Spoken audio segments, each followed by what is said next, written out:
Hello and welcome to Barracuda Book Talk, another edition for the Barracuda Book Club.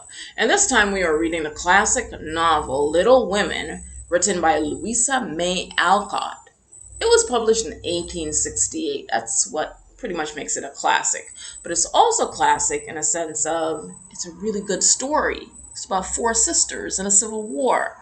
I read the book when I was about 9 or 10. My aunt gave me this huge book. That cover actually is an actual book cover that I had when I was 9 or 10. And it had beautiful gilded edges to it. I just thought it was absolutely beautiful, but it was heavy. It was like 400 pages. And I looked at it like, what am I going to do with this? And she looked at me and she was like, you read. We read in the evenings. Girls read in the evenings. It's like, oh, okay. So I just took the book and started. So I'm going to go ahead and get into it and give you some reasons for reading it. I ended up loving the book, and I hope you do too. So it is about four sisters and a civil war. It's about 400 pages, like I said. But for you guys, it's going to be a lot easier and a lot lighter to access because you just go on to Gutenberg.org. You can type in Little Women, Gutenberg.org, and it should pop right up. And you can read it right on your screen instead of coming down to the library this time and picking up a book, right? The principal characters are the March sisters. Jo is a tomboy and she's a thinker. She loves to read and she wants to be a writer. Meg is sweet and pious and she's always thinking about what her mother would like. Beth is tender and kind and a little sickly, and Amy is spoiled. But they're all very wonderful young ladies figuring out who they are. And when we meet them, it is about to be Christmas, and these are the opening lines of Little Women. Christmas won't be Christmas without any presents, grumbled Jo, lying on the rug. It's so dreadful to be poor, sighed Meg, looking down at her old dress. I don't think it's fair for some girls to have plenty of pretty things and other girls nothing at all, added little Amy with an injured sniff.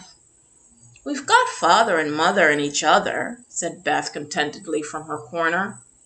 The four young faces in which the firelight shone brightened at the cheerful words, but darkened again as Jo said sadly, We haven't got father, and shall not have him for a long time. She didn't say perhaps never, but each silently added it, thinking of father far away where the fighting was. And the fighting takes place in the South. It's the American Civil War we're talking about. And so you have these wonderful girls who are impoverished, and of course they want to have gifts and they want to have a great time, but it's really not a great time because their father is away and they're thinking about what might happen to him. So let's see some of the ideas that come up in the book surrounding this context. So why is this book for you? It is old. It was published in 1868. It's about the Civil War, right? But it's also about sibling relationships. All those girls have very different personalities, but it shows how when they come in conflict with one another, it shows their true love and how they pretty much solve their issues and they talk about them and they come to an understanding. So it's a coming of age novel because once again, all of those girls, they're ranging from about 12 to about 16 years old, and they all have different ideas about what it means to become an adult young lady. Society has ideas about what that means too. So when we're reading about Jo, you're going to see that she is the one who comes into greatest conflict with society, whereas the other girls are more into how exactly they show who they are. And are they doing that right? Are they pleasing their mom and their dad and whatnot? So it's all about identity. And then there's a wonderful romance interwoven in there between Jo and her friend Lori, and we're going to see that in a minute. So it's also about expectations, the wars in the background, and questions about, what happens to the father? Are there other men in the novel who end up going to war or coming back, and what condition are they in? So the book is also about morals and ethics and our understanding of the world and their understanding of the world. And some of those are questions that we can apply to today. Our world is at war at some place. There is romance and wonderful things that happen. And we're always thinking about who we are and the relationships that we have with one another, even if we don't have brothers and sisters. We might have cousins, or we might want to have brothers and sisters. And we're thinking about what it means to make friendships and what friendships really mean. And all of that is packed in this beautiful, beautiful book. So I don't want to give it away, but here is where Jo meets Laurie. And you tell me later, when we meet for our book talk, if you see a love connection and where you see this going. Or did you think whatever happened would have happened based on this? "How is your cat, Miss March?" asked the boy, trying to look sober while his black eyes shone at fun. "Nicely, thank you, Mr. Lawrence, but I'm not Miss March. I'm only Jo," returned the young lady. "I'm not Mr. Lawrence. I'm only Laurie." "Laurie Lawrence, what an odd name." "My first name is Theodore, but I don't like it, for the fellows call me Dora, so I made them say Laurie instead." "I hate my name too. So sentimental. I wish everyone would just say Jo instead of Josephine." "How did you make the boys stop calling you Dora?" "I trash 'em." "I can't trash Aunt March, so I suppose I shall have to bear it." And Jo resigned herself with a sigh. Beautiful exchange. The language might be a little bit different from what we're used to, but once again, in here you see two wonderful young people meeting each other, and you see the idea of them figuring out who they are, starting with their names, So, do you see a connection there? And where is this little story going to go? Well, we're going to find out, because you're going to go to Gutenberg.org and you are going to grab Little Women, get it on your device, and we will see. All right.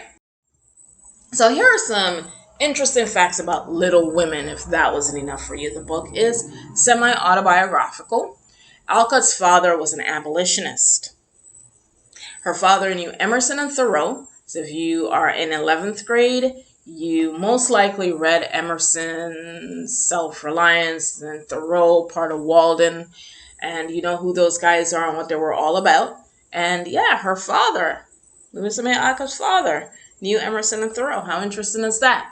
The book was written in two parts. At this time period, sometimes books were serialized, the way we kind of like go on Netflix and like a episode is dropped. They would have different parts of books that were published.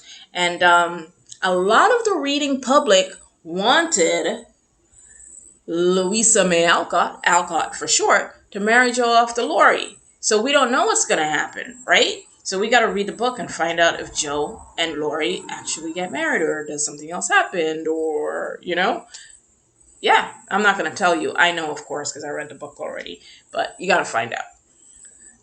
The book was made into several films, including a 1958 television series, a Broadway play, a musical, and an opera.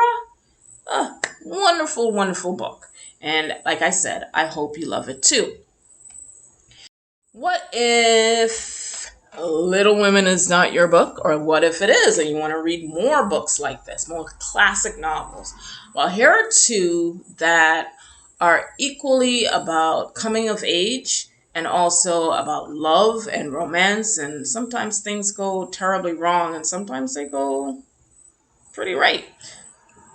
And these are written by the Bronte sisters. These are British ladies. Louisa May Alcott is American. These are British ladies. And the one you're looking at here is Jane Eyre by Charlotte Bronte. And the other is Wuthering Heights by Emily Bronte. And Jane Eyre is pretty much like an orphan. And she's in a workhouse. And then she falls in love with someone. And we figure out what happens there. And then Wuthering Heights is full of angst. Two people fall in love and it is quite dark. So if you're looking for the darker side of things, you got yourself Jane Eyre and Wuthering Heights by the Bronte sisters. Thank you for listening, and I'm going to see you soon and later at our book talk. So like I said, to Gutenberg.org, grab your book, and I'll read. Bye.